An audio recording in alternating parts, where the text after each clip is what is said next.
요한복음 1장 1절 3절 말씀에 태초에 말씀이 계신다. 이 말씀이 하나님과 함께 계셨다. 이 말씀은 하나님이시다.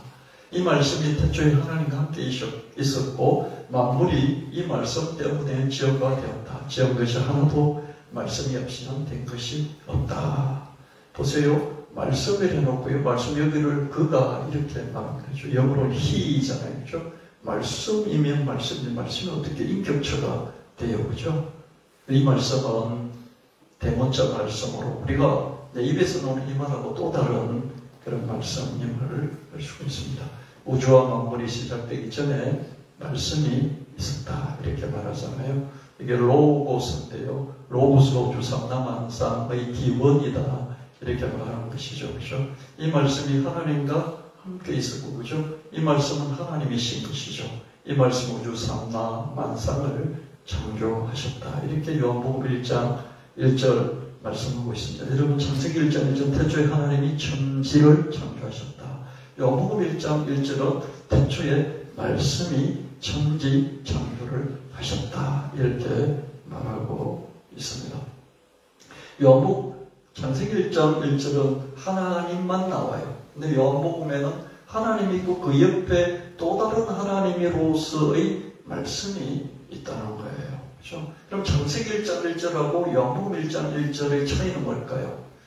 창세기 1장 1절도 진실로 옳은 진리지만은 요한복음 1장 1절은 디테일에서 한 걸음 더 들어간다는 거죠. 하나님이 있는데 그냥 뭉뚱그린 하나님이 아니라 하나님 아버지가 있고 말씀으로서의 하나님이 또 옆에 또 있는 그런 하나님임을 보게 됩니다. 그럼 하나님 둘이야? 제가 다음 주일 부활주일이 끝나고 나면요 여러분에게 옛날에 설교를 많이 했어요. 근데 다시 한 번 더 되돌이키면서 삼위일체에 대해서 하나님을 좀 더 깊이 아는 삼위일체에 대해서 쉽게 여러분이 이해할 수 있도록 말씀을 전가하도록 하겠습니다. 원래 하나인 하나님이 유일신 하나님인 줄 알았는데 요한복음 1장에 보니까 어떻습니까? 하나님 둘이야? 이렇게 되는 거예요. 둘이었어? 이렇게 되죠. 그죠? 여기서부터 이제 우리가 지금 아는 하나님 개념으로 발전하기 시작해요. 발전이라기보다는 원래 그랬는데 우리는 몰랐는데 뭉뚱그려서 알았는데 더 깊이 들어가 보니까 이랬네. 그러면서 삼위일체 하나님을 우린 지금은 다 알고 있는 거죠. 그죠? 요한복음 1장 14절 말씀에 말씀이 육신이 되어 우리 가운데 그하시며 우리가 그 영광을 보니 아버지의 독생자의 영광이여 우리와 진리가 충만하더라. 우주와 만물을 창조하신 말씀이 이 세상에 육체로 오셨죠. 그죠? 성부 하나님. 그러니까 육체로 오셨는데 말씀이 하나님이니까 이전에 있었던 하나님을 다르게 개념을 바꿔야 되잖아요. 그냥 하나님이었다가 디테일이 조금 바뀌죠. 하나님 아버지가 되는 거죠.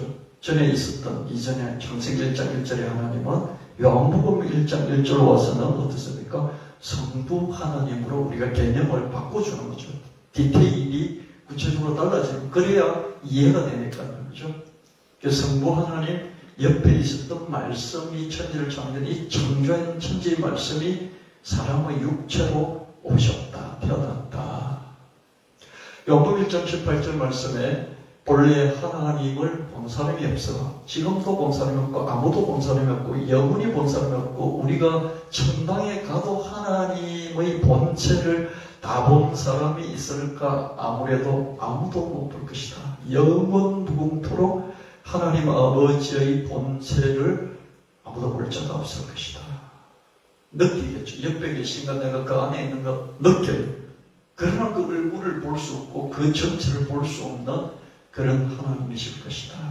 우리 존재를 다 품으시되 우리가 그 존재 안에 있되 그 존재를 다 알 수 없는 그런 존재이실 것이다. 그러나 이 세상에 태어나신 이 선생님 홀로 태어나신 하나님, 성자 하나님이 나타내 주셨다. 성부 하나님은 아무도 볼 수 없고 보면 죽습니다. 성자 하나님은 성부 하나님 이 세상에 드러내 주셨습니다. 마태복음 1장 21절 말씀 아들을 낳으니 이름 예수라라. 이는 그가 자기 백성을 그들의 죄에서 구원하실 자이심이라 하니라. 태초의 창조의 말씀은 성자 하나님이시고 성자 하나님은 이 세상에 예수님으로 태어나셨습니다. 여러분 창세기 1장 1절에 나오는 하나님은 뭉뚱그려진 하나님이지만 요한복음 1장에 보니까 어떻습니까? 하나님이 있고 그 옆에 또 말씀이 있고 그 말씀이 천지를 창조했고 이 천지를 창조한 말씀이 하나님이시라 그러니까 서로 구별시켜주기 위해서 앞에 거는 성부 하나님, 뒤에 거는 성자 하나님. 그렇게 나중에 우리가 알았으니까 이 비밀을 알았으니까 그렇게 개념을 정립을 한 것이죠. 그래서 이거는 삼일체가 아니고 이위일체의 하나님이겠죠. 그죠? 나중에 또 부활주일 지나서 삼일체 하나님을 여러분에게 제가 자세히 조금 더 쉽게 여러분에게 알려드리도록 하겠습니다. 마태복음 3장 16절 17절 말씀에 예수께서 세를 받으시고 곧 물에서 올라오실 때 하늘이 열리고 하나님의 성령 비둘기같이 내려 자기 위에 임하셔 보시되 하늘부터 소리가 있어 말씀하시되 이는 내 사랑하는 아들이여 내게 예뻐하는 자라 하시니라. 여러분 예수님이 태어나셔서 이제 세를 받으시잖아요. 그럴 때 하늘로부터 소리가 있어요. 하나님은 아무도 볼 수 없는데 들을 수는 있어요. 소리로 우리에게 나오시죠. 그죠? 그래서 내 사랑하는 아들이다. 여기서부터 뭡니까? 예수님을 성자 하나님이 이 땅에 예수님으로 오셨다. 이 땅에 예수님으로 육체로 오신 그분이 성자 하나님이다. 이제 이런 개념으로 우리가 이해를 하게 됩니다. 마태복음 4장 1절 2절 말씀에 그때 예수께서 성령에 이끌려 마귀에게 시험을 받으러 강야로 가서 40일 밤낮으로 금식하신 후에 줄이신지라. 세를 받으시고 나서 성령 충만해서 뭡니까? 40일 금식을 하면서 마귀의 시험을 받았습니다. 하나님의 아들이시라도 마귀에게 테스트를, 시험을, 유혹을 당하시는 것을 볼 수 있습니다. 마태복음 4장 11절 말씀 이에 마귀는 예수를 떠나고 천사들이 나와서 수종된 이 시험 하나님의 시험이고 마귀의 유혹에서 예수님과 승리하신 것이죠. 마태복음 4장 17절 말씀에 이때부터 예수께서 비로소 전파에 이르시되 회개하라 천국이 가까웠느니라 하시더라. 예수님 태어나셨죠. 마태복음 1장에서 태어나시고 마태복음 3장에서 세를 받으시고 마태복음 4장에서 마귀의 시험을 받으시고 그러고 난 뒤에 어떻습니까? 회개하라 천국이 가까웠느니라. 그래서 공적으로 활동하시면서 천국 하나님의 나라를 선포하기 시작합니다. 하나님 나라가 그러니까 우리가 여기서 열심히 잘 살다가 천당 올라가자 이 말이 아니고 하나님 나라를 하늘에서 끄집어 내리시면서 여기서 이 지점에서 그죠? 이 티핑 포인트 이 지점에서부터 나와 함께 너희들과 함께 이제 하나님 나라가 쭉 퍼져나갈 것이다. 하나님 나라를 끄집어 내리시는 거죠. 마태복음 4장 18절 22절에 갈릴리 해변에 다니시다가 두 형제 곧 베드로를 하는 시몬과 그 형제 안드레가 바다에서 그물 던진 것을 보시니 그들 그거로 말씀하시 나를 따라오라. 내가 너희를 사람을 낚는 어부가 되게 하리라. 그에 가시다가 다른 두 형제 곧 세베대의 아들 야고보와 그 형제 요한이 그의 아버지 자매와 함께 배에서 그물 힘듦을 보시고 부르시니 그들이 곧 배와 아버지를 버려두고 예수를 따르니라. 예수님은 같이 하나님 나라 이제 나를 기점으로 해서 쭉 펼쳐나가자라고 하나님 나라를 사람들에게 전파하시면서 회개하라. 너희 몸을 새롭게 하고 마음을 새롭게 하고 너희 생각을 새롭게 해. 그리고 이 나라 안으로 들어와 라고 말씀하시면서 이제는 자기 혼자 하시지 않고 제자들을 부르시는 것을 볼 수가 있습니다. 예수님이 이 세상에서 하나님 나라를 확산하시기 위해서 제자들을 세워주셨습니다. 마태복음 4장 23절에 예수께서 온 갈릴리에 두루 다니사 그들의 회당에서 가르치시며 천국 복음을 전파하시며 백성 중에 모든 병과 약한 것을 고치시니 예수님께서 공적인 활동을 하시면서 제자들을 가르치시고 또 사람들을 가르치실 뿐만 아니라 설교를 하시고요. 설교를 하실 뿐만 아니라 설교가 끝나고 난 뒤에 사역을 하시면서 귀신도 쫓아내 주시고 병도 고치시고 이런 일들을 해 주셨습니다. 예수님께서 teaching, preaching, healing 이 세 가지 EA, 세 가지를 하시고 teaching은 실제로 사람 모아놓고 하나하나 가르치고 피드백을 주고받고 그러면서 설명해 주는 이런 게 교육 위주로 가르치는 것이 프리칭 설교예요. 일방적인 선포. 목사가 앞에 서서 어떻습니까? 말씀 하나 던지고 던져서 믿으시길 바랍니다. 믿으시기를 축원합니다. 회개하십시오. 말씀을 붙드시고 믿으세요. 선포적으로죠. 설교는 피드백 주고받고 그러면서 막 대화하는 채팅이 아니고 어떻습니까? 일방적인 선포적으로죠.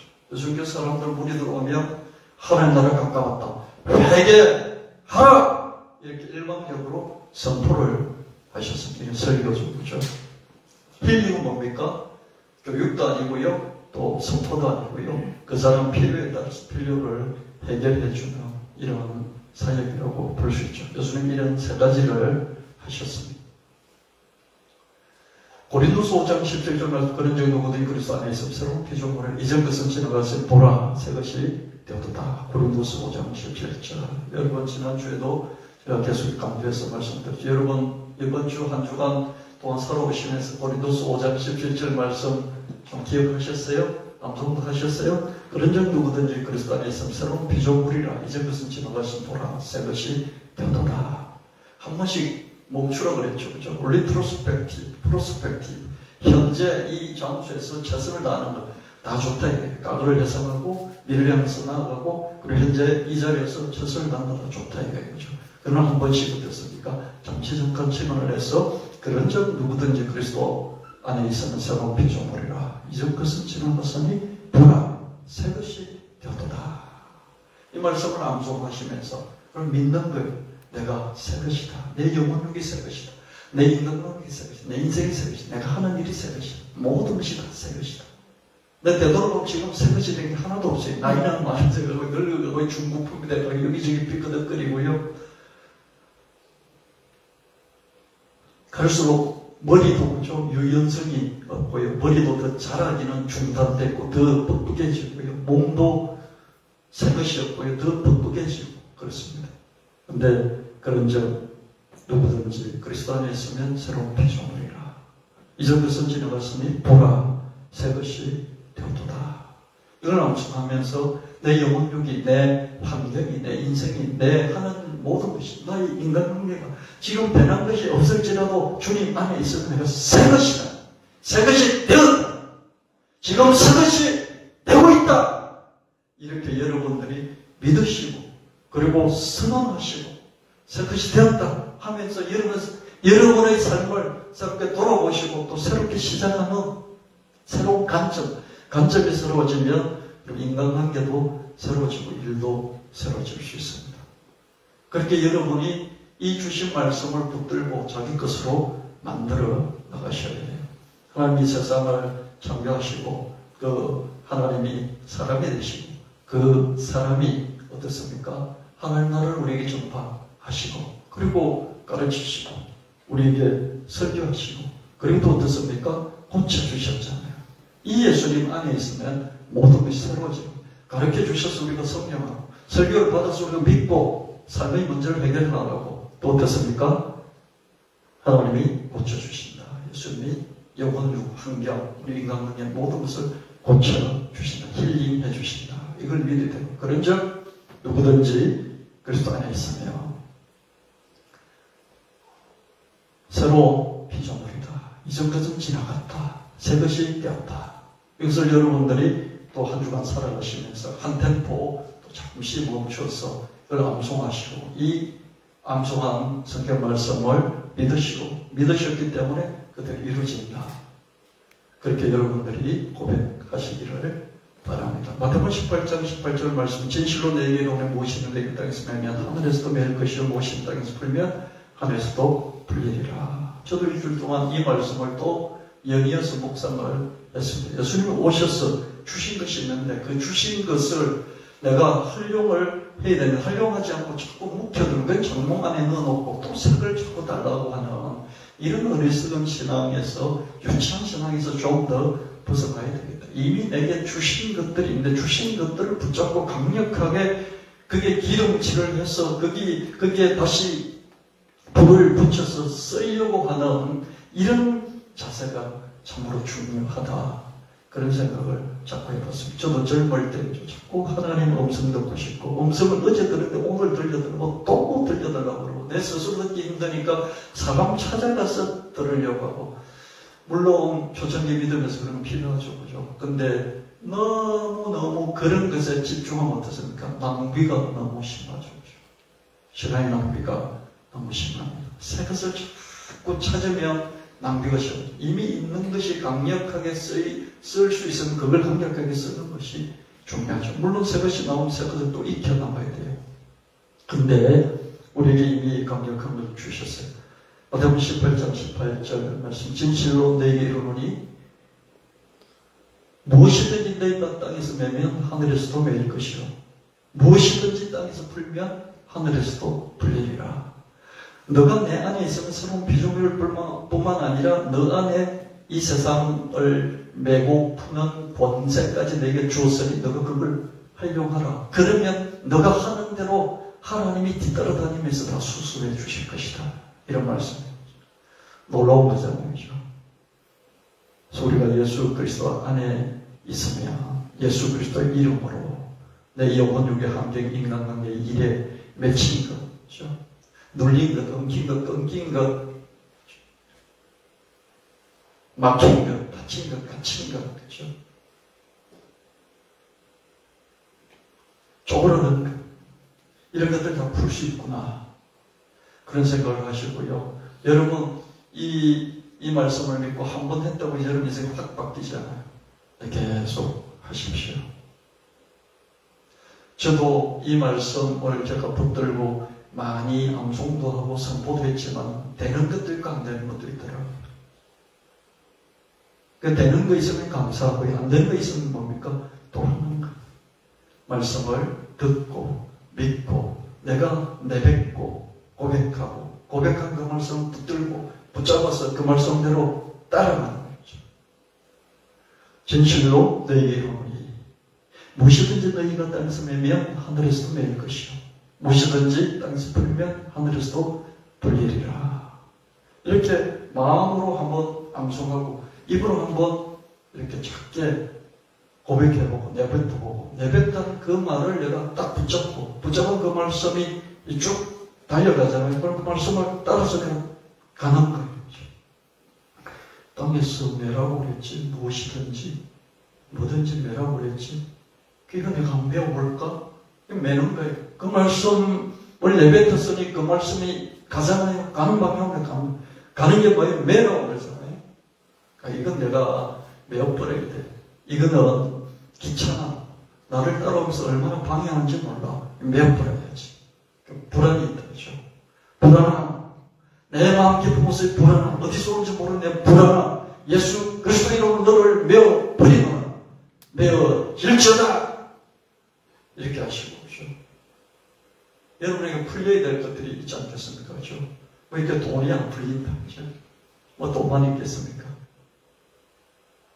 내 인생에, 내 사업에, 이게 가난으로, 부정적인 것으로, 궁핍함으로 매여 있는 이 모든 인생이 부러질지어다.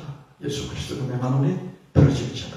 내 인생의 영혼 육에, 내 환경에, 인간관계에, 내 하는 일에 맺힌 것, 다친 것, 갇힌 것, 끊어진 것, 엉킨 것, 눌린 것, 다 부러질지어다. 뭔지 몰라. 뭐가 있는지 몰라. 근데 제가 처음에 맺힌 것만 하다가요. 맺힌 것 있으면 막힌 것도 있겠지. 막힌 게 있으면 갇힌 것도 있고 닫혀서 그게 갇힌 것도 있겠지. 갇혀서 거기서 끊어진 것도 있겠지. 뒤죽박죽 뒤엉킨 것도 있겠지. 거기서 막 눌렸겠지.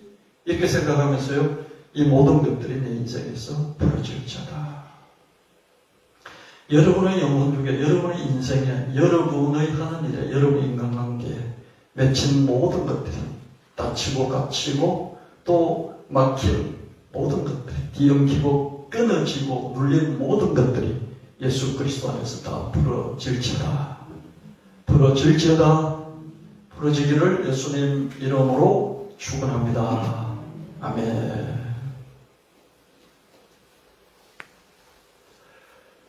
요한복음 3장 16절 말씀에 하나님 세상을 이처럼 사랑하사 독생자를 주셔서 이는 그를 믿는 자보다 멸망하지 않고 영생을 얻게 하려 하심이라. 예수님은 성부 하나님의 왜곡된 이미지를 교정해 주셨어요. 예수님은 억압과 착지의 성부 하나님이 아니라 사랑과 희생의 성부 하나님을 전달해 주셨어요. 돌아온 탕자 비유 이런 이야기들을 통해서요, 강요와 처벌하시는 그런 하나님이 아니라, 성부 하나님이 아니라 긍휼과 자비의 성부 하나님의 이심을 우리에게 계속해서 보여주셨습니다. 진실로 성부 하나님은 자기 아들을 주셨어요.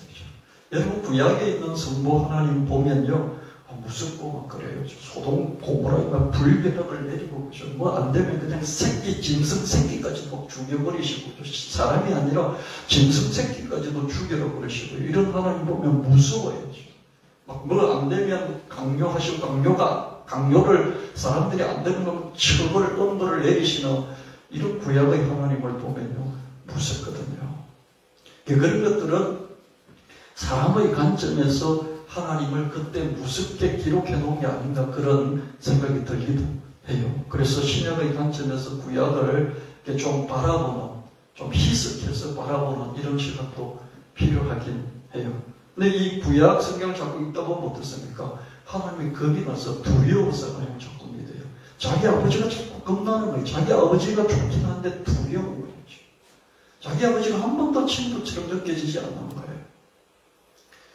근데 예수님이 맏아들인 예수님이 와서 동생들에게 전달해주는 예수님, 하나님은 아니야, 니를 위해서 하나님 맏아들인 나를 보내주시고 맏아들인 나를 십자가에 내어주셔서 너를 그렇게 사랑하기 때문에 맏아들을 주신 거예요. 하나님 이런 분이셔.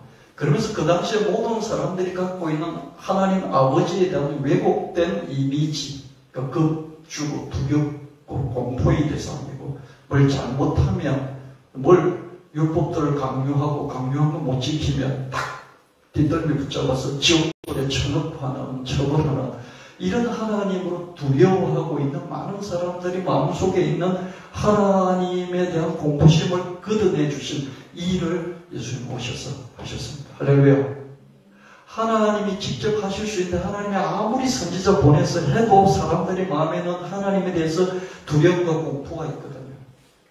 그래서 하나님이 아들을 보내셔서 아니다, 하나님 아버지는 원래 그런 분이 아니셔 라는 이 일을 예수님이 세상에 오셔서 하셨습니다.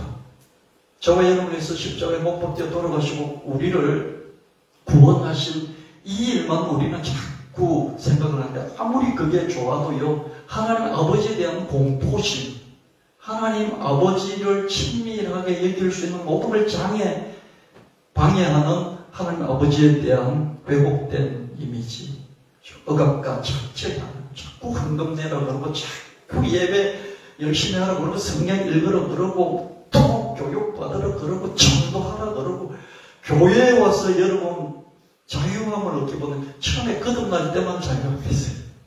조용, 거듭나서 못 행복. 근데 집사 되고 권사, 장로, 목사 되고 어떻습니까? 뭘 자꾸 하라 그러거든요. 권사 한 번 됐더니 막 1000만원 헌금하라고 그래요. 장로 한 번 됐더니 막 5천만원 헌금해야 된다고 그러죠. 큰 대교는 한 5천만원 헌금해야 될 거예요. 뭐 자꾸 착취하는 하나님 같잖아요. 그죠? 예수님은 하나님 하나도 너에게 달라고 하는 분이 아니야. 주시는 분이야. 아들까지 주시는 분이야. 사도 바울도 자기 아들 아끼지 아니하시고 너에게 내어주신 하나님이, 로마서 8장, 로마서 4장 하나님이 십자가에 내어주시고 너희는 받아주시고, 이렇게 하나님 아버지를 소개했어요. 이게 진짜 좋은 하나님의 일꾼이죠. 예수님 오셔서 아버지를, 자기도 하나님이시면서, 성자 하나님이시면서 아버지 하나님을 자꾸 제대로 된 아버지 하나님을 소개하는데 자기의 시간을 많이 보내주셨어요. 할렐루야.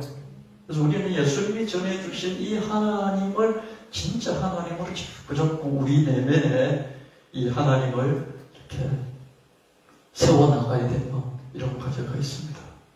하나님 참 좋으신 분이죠. 그죠? 왜 좋냐? 주시는 무조건적으로 자기가 없어도 오기만 하면 무조건 주시되 아들까지 주시는 하나님이시다. 이 예수님 말씀으로 구약을 읽고 신약을 읽고 이해 안 되는 하나님을 일방의 하나님의 이미지를 다 제거하고 이 하나님 하나를 딱 붙들고 여러분들이 영원 무공토로 믿어 나가시고 알아 나가시고 또 사랑해 나가시기를 예수님 여러분 축원합니다. 아멘.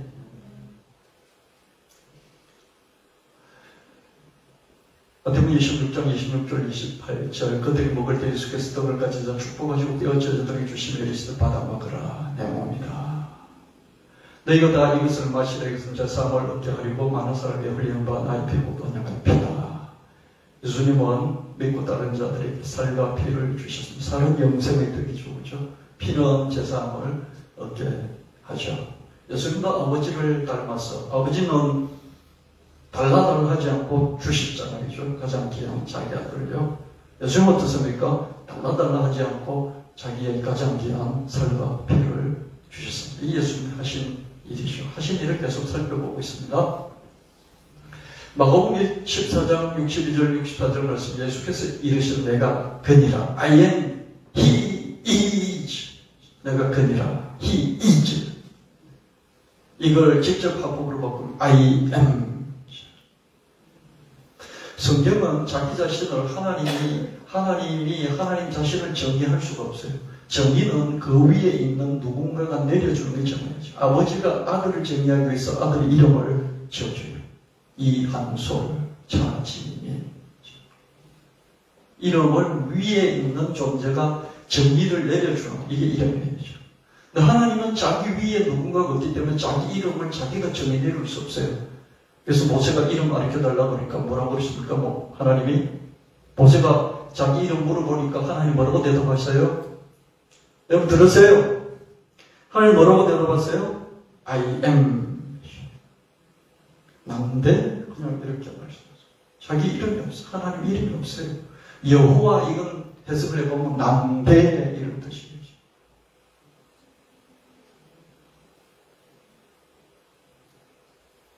예수님 누구냐? 너 누구야? 이렇게 대제사장이 물어보니까 난데 이렇게 I am.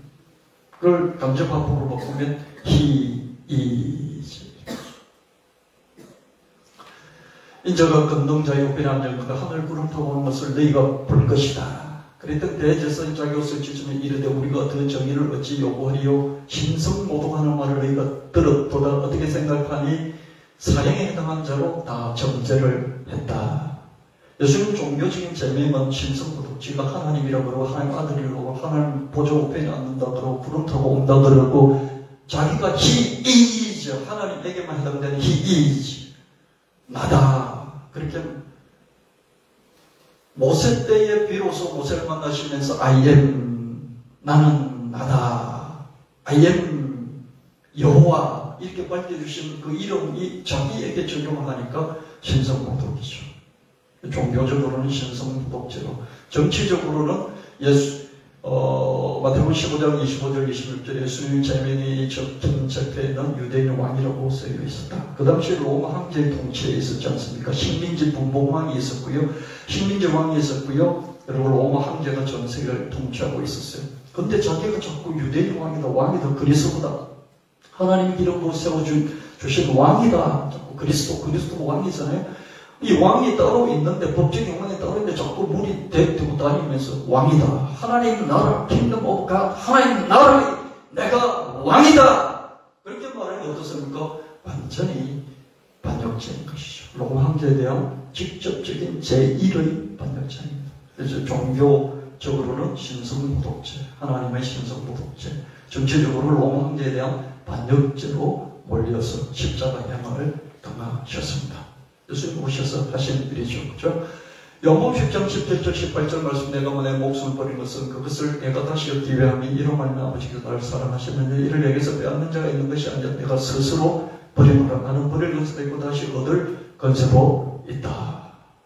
예수님은 종교적으로 신성모독죄, 정치적으로 반역죄로 십자가형을 판결을 받았죠. 피상적으로는 그렇습니다. 그러나 깊이 있기에 내면적으로 보면 예수님은 양떼를 위해서 자발적으로 스스로 자기 스스로 죽음을 선택하시고 선택하신 후에 부활하신 것을 볼 수가 있습니다. 아멘. 정치적으로 어떻습니까? 유대인 왕 반역죄로 1급 반역죄로 돌아가셨고요. 종교적으로는 대제사장들이 신성모독은 어떻습니까? 반드시 사형이죠. 그죠?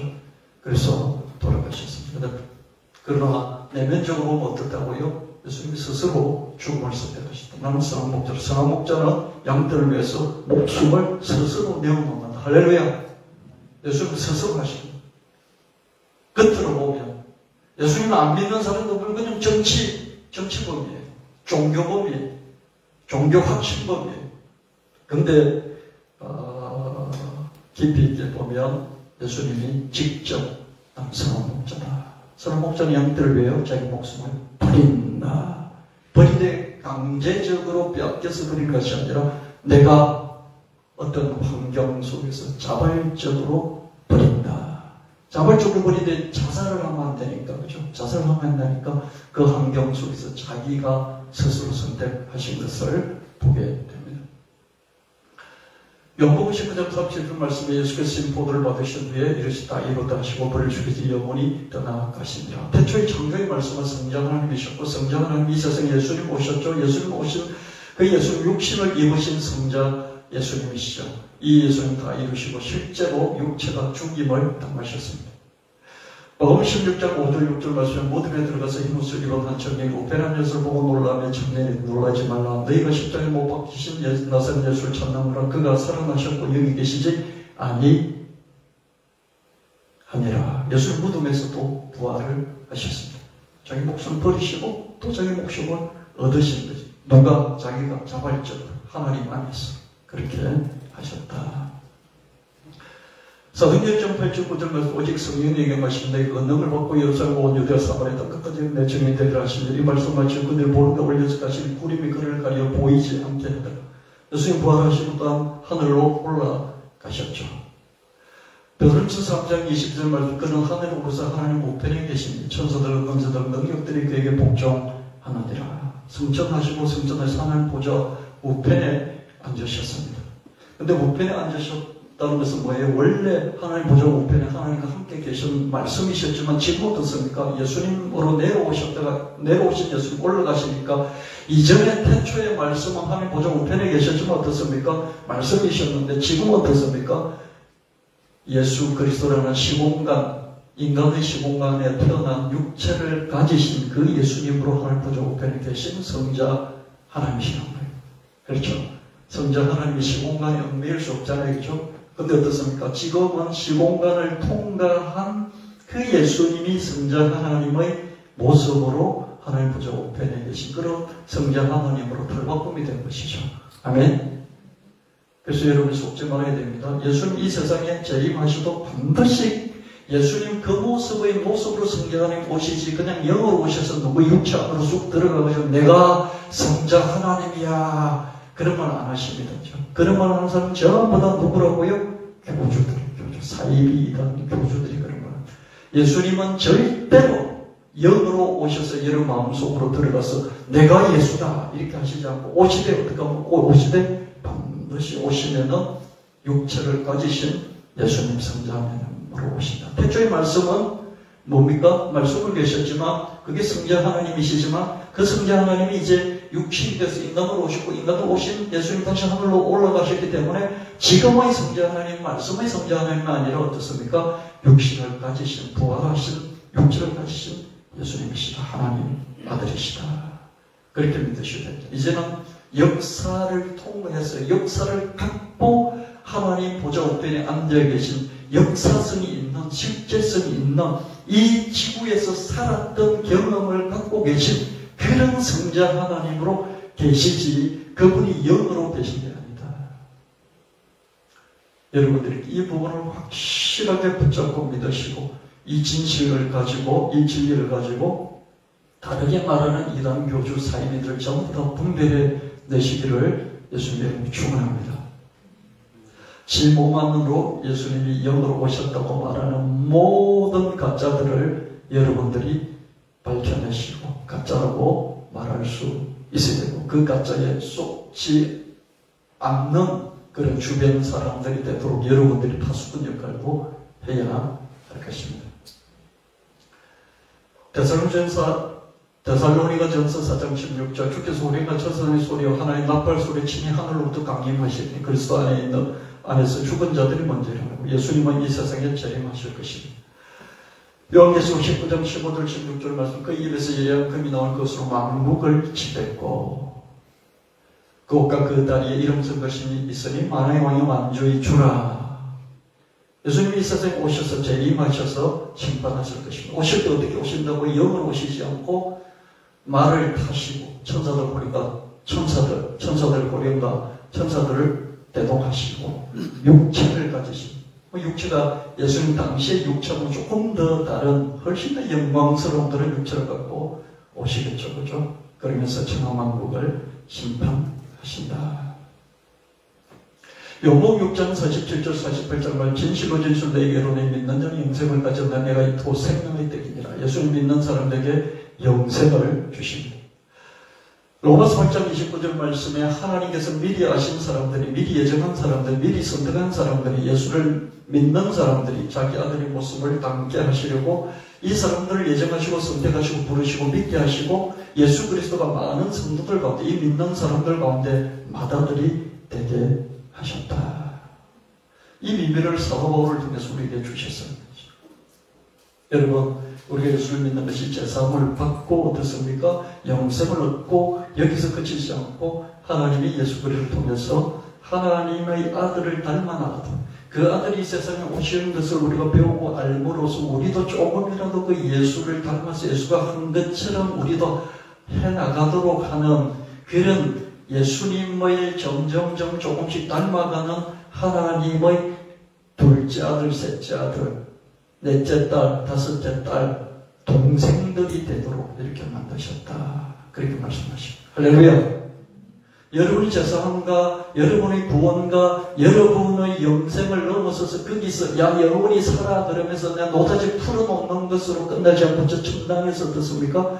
하나님 아들 딸로 영원 무궁토록 계속 거기서 성장하게 하실 뿐만 아니라 이 세상에서도 예수님처럼 예수님이 하셨던 지금까지 하신 이런 것들을 보면서 우리도 조금씩 닮아가도록 그런 예수님의 동생들이 되도록 예수님을 우리가 오빠 예수님을 형 이렇게 부르도록 그렇게 예정을 하셨다. 이렇게 말씀하고 있습니다. 우리의 믿음이 이렇게 차원이 높은 것이죠. 제 문제 때문에 고민하다가 후휴 하면서 믿고 안심하고 평안하는 거기서 멈추지 않고 와 하늘에서 영원무궁토록 사는 거기서 멈추지 않고 또 어떻습니까? 하나님의 양아들 양딸로 영원무궁히 살면서 예수님 차원으로 계속해서 우리가 배우고 성장해서 영원무궁토록 성장해 나가는 하나님의 아들과 딸로 우리를 부르셨다. 예정하셨다. 선택하셨다. 할렐루야. 아멘. 이 깊이까지 가셔서 여러분들이 행복해 하시니 내 문제 좀 해결해 주시고 병 좀 고쳐주시고 내게 복을 좀 주시고 이런 걸로 거기서 멈추지 마시고 거기서 더 나아가서 내 제사함과 영생을 얻었다. 거기까지 나가시고 거기서 더 나아가서 어떻습니까? 와 내가 하나님의 아들이고 딸이구나. 예수님이 나의 형님이네. 예수님이 나의 오빠네. 여기까지 여러분이 발전해 나가셔야 됩니다. 요즘 저는 좀 이렇게 지켜보고 있는 사람이 전두환 씨의 손자 전우원 29살짜리 청년입니다. 마약도 하고 뭐 개판이지만 어떻습니까? 이 사람이 예수를 믿어가지고 안에 정직한 영이 있어요.